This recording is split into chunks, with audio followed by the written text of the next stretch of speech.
문변의 시선, 문호세 변호사 나오셨습니다. 어서 오십시오. 안녕하세요. 벌써 한 달이 됐습니다. 팀원하고 위묘부 사태가 발생한 지 네. 지난주에 이어서 워낙에 큰 사건이기도 하고 또 계속 이어지고 있어서 오늘도 이야기를 좀 해볼 텐데 지난 시간에 했던 내용을 좀 간략하게 정리 한번 해주시겠습니까? 네. 일단 지난 시간 이후로 미정산금은 계속 쌓이고 있어서요. 21일을 기준으로 하면 미정산금은 8,200여 억 원 정도 된다고 하고 최종적으로는 1조 3천억 가량 될 거라고 지금 예상이 되고 있는 상황입니다. 네. 그리고 사실 저번 주말에 아까 말씀해 주신 이커머스 플랫폼 인테리어 업체죠. 네. 알레츠라는 사이트도 돌연 폐업을 선언하고 물품 배송을 이제 안 하면서 티메프하고 비슷한 일이 일어나고 있는데요. 티메프 사태 여전히 진행 중이고 해결도 좀 요원해 보입니다. 일단 티메프 사태의 발생 원인은 티메프 측에서 사이트에 입점해 있는 판매자들에게 정산금을 지급해주지 않아서 발생한 것이고 결국에는 이 정산금을 지급하지 못한 이유가 티메프가 결제 대행사 피지사로부터 대금을 지급받고도 이 돈을 제대로 보관하지 못하고 다른 용도로 사용해버린 탓에 이것을 정산해주지 못하면서 이 사태의 발단이 되었다는 점까지 저번 시간에 말씀을 드렸었습니다. 네, 그러니까 남의 돈이에요. 근데 일단 내 호주머니에 있으니까 욕심이 나는 거예요. 그래서 내가 가져와서 그냥 활용한 거잖아요. 네, 그리고 그렇게 보입니다. 네. 이제 망한 거고. 네. 그래서 줄 돈이 없는 거고. 쉽게 말하면 그런 것이죠. 판매자들한테 줘야 되는 돈을 다른 용도로 써버렸다. 이것이 핵심이죠. 금액도 굉장히 큽니다. 1조 3천억 원 정도 된다고 하셨고. 네. 그러면 그 피해자가 지금 소비자. 네.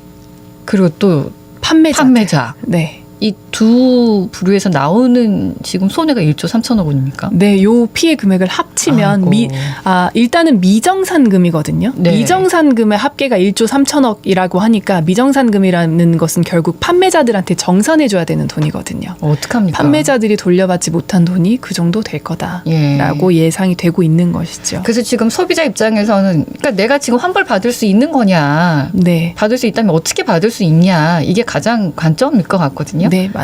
맞습니다. 사실 판매자들은 상황이 조금 더 좋지 않지만 다행히도 소비자들은 뭐 카드로 결제를 하셨다거나 할부 결제하셨다거나 하면 돌려받으실 수 있는 방안이 지금 있는 상황이거든요. 실제로 카드사나 결제 대행사가 환불을 해주고도 있고요. 제가 저번 시간에 말씀드린 것처럼 온라인에서 물건 구입하시면 이 티메프 같은 경우는 소비자가 사용하는 카드 회사에서 결제 대행사 피지사로 돈을 보내주고 그러면 이 결제 대행사가 플랫폼 티메프로 결제 대금을 또 지급해주고 티메프는 수수료를 일부 떼고 이것을 입점 업체한테 정산해주는 그 순서로 이제 돈이 움직인다라고 보시면 되는데 이 중간에 끼어 있는 결제 대행사 피지사가 결제 환불 업무를 중개하고 대행하는 역할로 있는 겁니다. 그래서 지금 이 환불 의무가 누구에게 있느냐라고 하면 사실은 1차적으로는 티메프에게 있죠. 네. 그런데 티메프는 사실 지금 채무 초과 상태이고 기습적으로 기업 회생 신청을 할 만큼 재무 상황이 좋지 않아서 현실적으로 티메프의 환불을 바라기는 어려운 상황이고요. 그래서 2차적으로는 그럼 누가 환불해 줄 것이냐 했을 때 결제 대행사가 환불을 해주어야 하는 거 아니냐라고 금융당국이 좀 압박을 하면서 한 3주 전쯤부터 이 결제 대행사가 환불을 해주기 시작했고요. 근데 의무가 있는 겁니까? 결제 대행사가 환불을 해줘야 되는? 이 의무가 어디서 나오는 것이냐 하면 이 결제 대행사나 신용카드 업자 결제 대행업을 하는 사람 그 회사들에 대한 그 규정이 여신 전문 금융업법 이라고 법이 마련이 돼 있거든요. 그런데 그 법의 19조에 이렇게 돼 있습니다. 결제 대행 업체는 신용카드 회원, 그러니까 카드를 발급받아서 사용하는 사람이 거래를 취소해달라 또는 환불해달라라고 요구하는 경우에는 여기에 따를 것. 이렇게 규정이 돼 있어요. 그래서 결제 대행 업체의 환불 의무가 여기에서 나온다. 라고 해석을 해서 금융당국에서도 이 피지사, 결제 대행사가 환불해 주는 것이 어떻겠느냐라고 압박을 했던 것이죠. 근데 결제 대행사 환불을 해주면 그 회사는 손해가 없습니까? 결제 대행사는 사실은 이미 카드사로부터 받은 돈을 티메프로 줬거든요. 결제 대행사도 가지고 있는 돈이 없습니다. 그런데 이 의무 때문에 환불을 해주면 손해가 당연히 생기죠. 그 돈만큼의 네, 그럴 것 손해가. 같아서요. 그래서 이 대행사는 사실은 이 손실을 보전하려면 나중에 TMF한테 구상권 청구를 해서 돌려받아야 되는데 말씀드린 것처럼 TMF 상황이 좋지 않죠. 그래서 네. 이 결제 대행사들이 입는 손실도 지금 어마어마한 겁니다. 돌려먹기 같아요. 네. 네. 그래서 이 결제 대행사가 사실은 모든 돈을 다 환불해 주면 너무 어렵기 때문에 네. 환불 범위를 좀 줄이려고 하고 있고 그 과정에서 상품권, 뭐 여행 상품 이런 것에 대한 환불 거부가 지금 있는 것이고요. 예, 좀 다들 지금 손해를 입고 있어서 다 짚기에는 저희가 좀 시간도 짧고 그래서 네. 소비자 입장에서 좀 가보면 카드 이용 환불에 대해서는 지금까지 이야기한 것대로 이제 진행이 될 것 같은데 현금으로 상품을 구입한 그 소비자들 어떻게 네. 구제가 됩니까?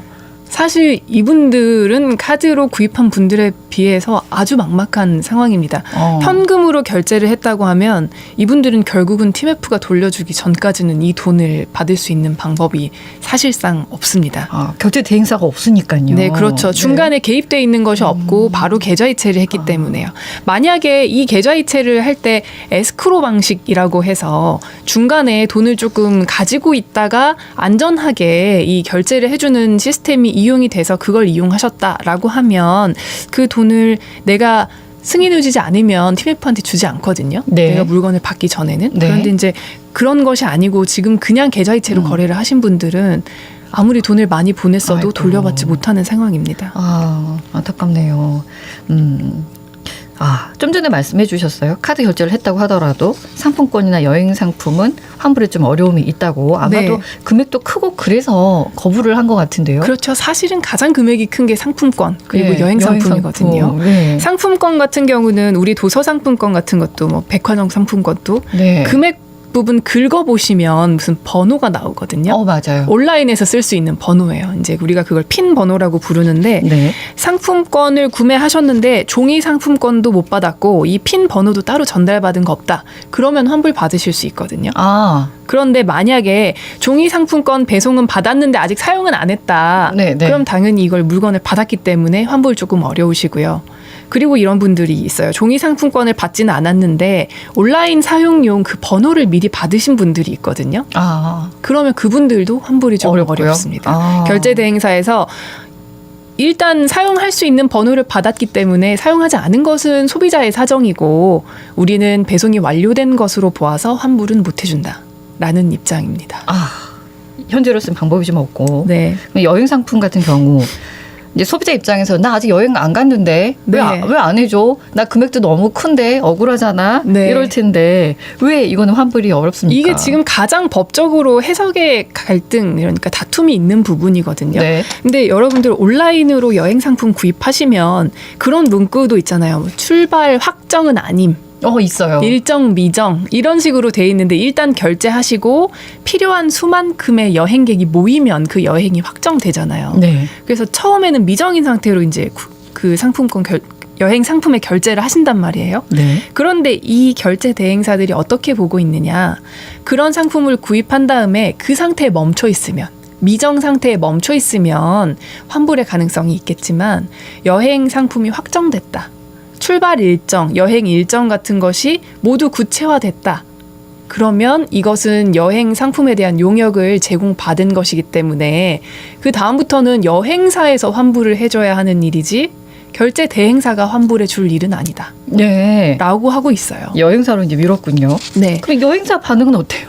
여행사들은 사실은 여행사들도 경제적으로 너무 어렵죠. 지금 정상금도 못 받은 상태에서 6월 달까지의 여행 일정은 돈을 못 받았지만 그대로 강행을 한 여행사들도 있거든요. 네. 그런데 7월 달부터는 이전 것도 받지 못한 상황에서 갈 수 없다. 예. 결제 대행사나 카드사가 좀 해줘야 되는 거 아니냐라고 입장이 좀 대립이 있고 그래서 요 부분을 어떻게 해석할 것이냐를 두고 금융당국하고 여신금융협회가 법리 검토하겠다. 네. 라고 한 게 벌써 한 2주가 조금 더 지났거든요. 예. 그런데 아직 착수도 못했다고 해요. 검토에. 이유가 뭐냐면 이 법리 검토를 하려면 가장 중요한 건 계약서거든요. 네. 뭐 결제 대행사, 여행사, TMF 간의 계약서를 확보해야 되는데 이 계약서들이 너무 많고 당사자들이 많다 보니까 확보가 안 되는 거죠. 그래서 아직까지도 법리 검토를 시작도 못했다. 그래서 얼마나 걸릴지 모르겠고 제가 보기에는 결국에는 당사자들이 TMF, 여행사, 뭐 결제 대행사를 피고로 해서 소송을 제기하신 다음에 결국은 법원의 판단을 받아야 이게 좀 명확해지지 않을까. 네, 라는 소비자가 생각이 듭니다. 누군가에게 다시 환불을 받았다 하더라도 또 다른 피해자가 나올 수밖에 없는 구조네요. 지금 그렇죠. 보니까. 누군가는 돈이 없는 네. 상황에서 돌려줘야 하는 상황이니까요. 네, TMF 대표 참 큰일을 하신 것 같아요. 나쁜 면으로. 주요 임원들의 법적인 책임 그만큼 가볍지 않을 것 같은데 어떻습니까? 네, 맞습니다. 이게 일단은 모회사 Q10이죠. 네. Q10의 대표 그리고 TMF의 대표와 주요 임원들에 대해서는 압수수색이 이미 진행이 됐다고 말씀드렸습니다. 네. 이 압수수색 영장에 기재된 죄명이 업무상 횡령 그리고 사기라는 점도 설명을 드렸었는데 네. 그 영장에 기재된 편취금 등의 액수가 1조 원을 넘어서는 걸로 보도상 확인이 되고 있고요. 일단 업무상 횡령은 왜 성립하냐? 아까 말씀드렸다시피 셀러들, 판매자들에게 줘야 하는 정상금을 보관하는 그 용도 외로 사용했다는 거죠. 다른 회사를 인수하기 위해서 이 정상금을 끌어다 쓴 것으로 지금 보이기 때문에 이것을 횡령으로 본 것이고요. 사기는 이 모 회사의 대표나 TMF의 대표, 주요 임원진들이 결국에는 이 정상금 지급을 못할 거라는 걸 미필적으로나마 그럴 수 있어. 예상을 그럴 수도 있겠다라는 네. 생각을 하면서도 판매를 강행했다고 하면 네. 이것은 사기가 된다는 거죠. 이 네네. 판매자들에 대한 사기가. 예. 아. 근데 이 정도 되면은 뭐 혐의가 인정이 된다면 네. 처벌 수위가 꽤 높을 것 같은데 인정 여부 어떻게 보십니까? 일단은 처벌 수위가 어떻게 될 것이냐 하면 네. 이게 업무상 횡령이나 사기가 그 이득액이 커지면 특별법으로 다루어지거든요. 아. 그래서 일반 형법상의 처벌이 아니라 특정 경제범죄 처벌법, 아, 네. 특정 경제범죄 가중처벌법에 따라서 이제 처벌이 되는데 크다고 하면 어느 정도 액수를 말하는 걸까요? 일단 이득액이 50억을 초과하면 아, 네, 이득액이 5억을 초과하는 경우, 50억을 초과하는 경우 이렇게 나누어서 규정이 돼 있는데 우리 지금 1조를 넘어가기 때문에 네. 당연히 50억 초과하는 경우겠죠. 네. 이렇게 되면 무기징역 또는 5년 이상의 징역형이 선고될 수 있습니다. 아, 법정형이요. 결코 그래서 낮지 않네. 결코 그 수위가 낮지 않아요. 네. 피해액 1조 원 상회하고 너무 많은 피해자들이 발생하고 있기 때문에 만약에 유죄로 판단이 된다. 그럼 이 관계자들에게 아주 중형이 선고될 예. 가능성이 있습니다. 네네. 그래서 지금 이 인정 여부에 대해서 서로 굉장히 다투고 있겠네요. 그렇죠. 근데 이 혐의가 인정되려면 좀 사기의 경우에는 뭐가 있냐. 아까 말씀드린 것처럼 민식을 했어야 됩니다. 이 상황에 대해서 인식, 예견, 미필적으로나마 이렇게 가다 보면 정상금을 못 줄 수도 있겠다라는 인식을 하고 근데 그건 눈에 계속해서 안 이걸 보이는 했어야겠- 거라 증거 잡기가 그렇죠. 너무 힘들겠는데요? 이걸 그 사람의 마음속에 들어가서 우리가 알 수 없기 네. 때문에 객관적인 상황을 보는 거죠. 그러니까 이 정산금을 다른 회사의 인수 대금으로 끌어다 쓸 때의 이 TMF의 재정 상황 그리고 그 돈을 써서 회사의 유동성이 급격하게 악화가 된 것이 사실인지 예. 그리고 보면요 이 TMF 측에서 상품권이나 여행 상품을 아주 공격적으로 판매한 시기가 이 정상금 지급이 조금 어려워지기 시작한 때였거든요. 7월 초 그때 이제 막 했는데 그때 이미 기존의 정상금을 지급하기가 어려워 보인다라는 점을 아마도 인식했을 시점으로 보인다라는 것이 지금 중론이거든요. 아, 그리고 그때 또 할인율을 더 낮췄죠. 그렇죠. 할인도 더 많이 해주고. 많은 수량을 풀고 그랬고요. 네. 그리고 또 뭐가 있냐면 이 모 회사인 Q10의 대표가 개인 재산을 털어서라도 사태 해결하겠다라고 분명히 말을 해놓고서. 했는데 하루 만에 기업 회생 신청을 그날 오였던 것 같아요. 했어요. 네. 그런데 이 회생 신청이라는 것이 그렇게 하루 만에 반나절 만에 준비해서 할 수 있는 네. 것이 아니거든요.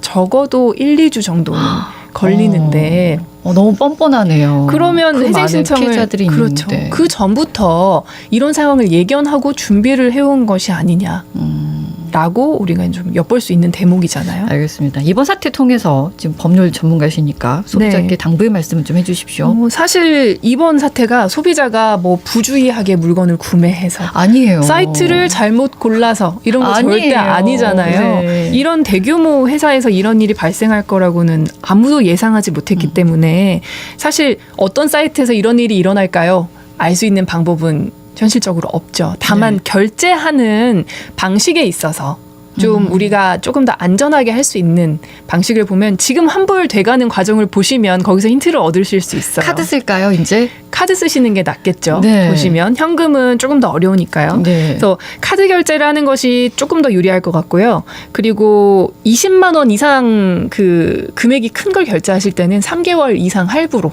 결제하시는 것이 나중에 철회 항변권 그러네요. 행사하셔서 네. 잔금 지급 거절하시기에도 조금 더 낫고요. 그리고 이제 만약에 현금으로 결제하신다면 되도록 아까 제가 잠깐 말씀드린 에스크로 안전 그 결제 서비스가 제공되는 사이트에서 물건 구입하시는 것이 조금 더 안전합니다. 네, 알겠습니다. 오늘도 말씀 고맙습니다. 네, 고맙습니다. 언제 어디서나 내 손 안의 뉴스. 광주 MBC 뉴스 유튜브 구독으로 함께하세요.